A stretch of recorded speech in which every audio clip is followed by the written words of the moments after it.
Hey, this is Niklas from Radiant, and in today's video, I want to talk about the Google Search Console and its pitfalls and the solution that I use now for years, actually, on how to better analyze and better work with the Google Search Console when it comes to SEO.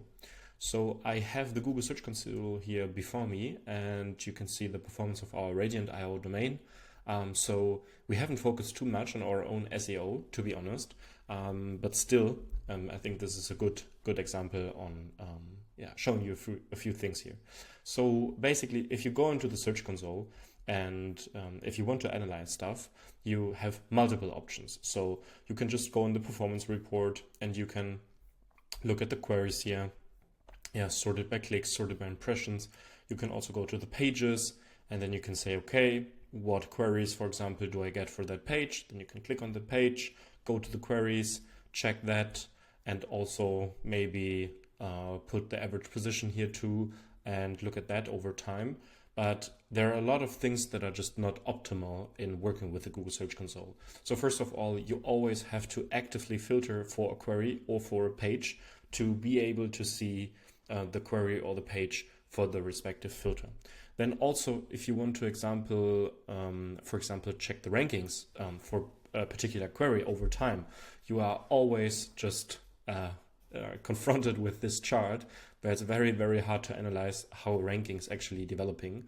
Of course, you can go to the date selector and you can hit compare and say compare last 3 months to the previous, but that's just not how we want to analyze this. And this is why I've actually built a Looker Studio, a Google Search Console template that I think will help you do a much better job and will save you a lot of time when working with the Google Search Console. And so I have already pre-selected my Radiant domain here. And the first thing you will notice is that we have data here that you can't even access in Google Search Console. So basically we have two charts here. One is the total number of queries and one is the total number of top 10 queries. And this is data that you can't easily access in Google Search Console and that you also cannot really look at on this month-over-month basis. So basically those charts give us the exact amount of queries that we have in the Google Search Console for the given month and how they develop over time. And you can also go to this date selector here, which is separated from the rest of the dashboard. So you can actively filter these here, and you can see how your queries develop over time and also how your top 10 queries develop over time. So we have position 4 to 10 queries here, but also position 1 to 3. And you can nicely see that at least we have done a few things in SEO, so not a lot, but a few things, and that we actually got a few more position 1 to 3 rankings here, for example, over time. And this is already something that you just cannot do with the Google Search Console. So this is, like, I think, a big improvement and something where a lot of people that have already looked and used this dashboard were really impressed with.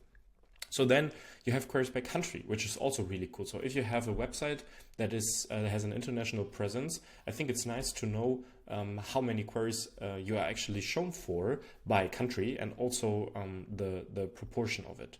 And you can see that we have like a lot of queries here, for example, for Germany, a lot for the United States, then a little bit of India, UK, etc. And this just goes like this for a lot of countries, where we basically just have a little bit of visibility, but nothing like, too big actually.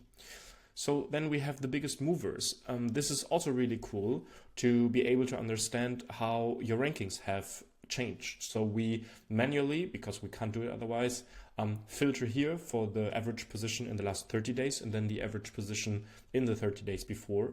And you can see how the rankings have improved here. And you can easily see, for example, that we moved some positions up, not in any sense in the visible area already, for free Google Looker Studio templates or Search Console Looker Studio template. And you can see the same also for the landing pages. For the landing page, it's an average of all the queries that the landing page is ranking for, but still, I think this makes a lot of sense. And you can also scroll down and you can see it in the negative way. So if there hasn't been a ranking before, then it will say null. But besides that, you can also see where you might have lost rankings and where it might be time to improve. Then something that I've already showed you in the Google Search Console is that you always have to manually filter for either the query or the landing page. to be able to see the respective queries or the respective landing pages. With that chart, for example, you don't have to do it. So if I want to, for example, know what the queries are for my Google Ads brand campaign blog article, I can just type in Google Ads brand campaign, Kampagne in German here, filter the landing page based on that, and I will get all the different keywords where I might just have impressions or a few clicks, and I can easily see if I have, for example, a cannibalization issue. So if I have maybe the same keyword with multiple landing pages, this might be something that I want to look into. But I can also check, for example, what pages are displayed when people are searching for Radiant. So there we had our main domain with the German language folder here, and then we switched it to the main domain and published an English version there. And then I can also see where people are searching with our exact company legal name, etc., and also what other pages are displayed when people are searching for Radiant. So for example, the team page or the jobs page. And yeah, this is really cool. This is a big help. And then I think what is a little bit of the killer feature here, in a positive sense, is the ranking of queries over time. So you can already see that we have a pivot chart here of our different queries, and you have the average position and the clicks over the last 3 months.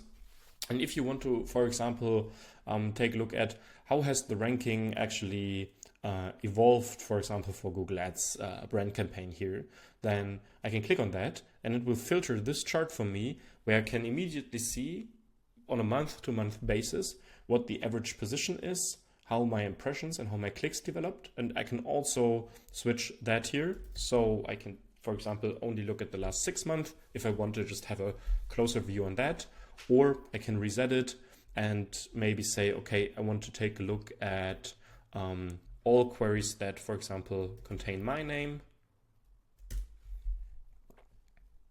Yeah, okay, it's just one query, but how that developed over time.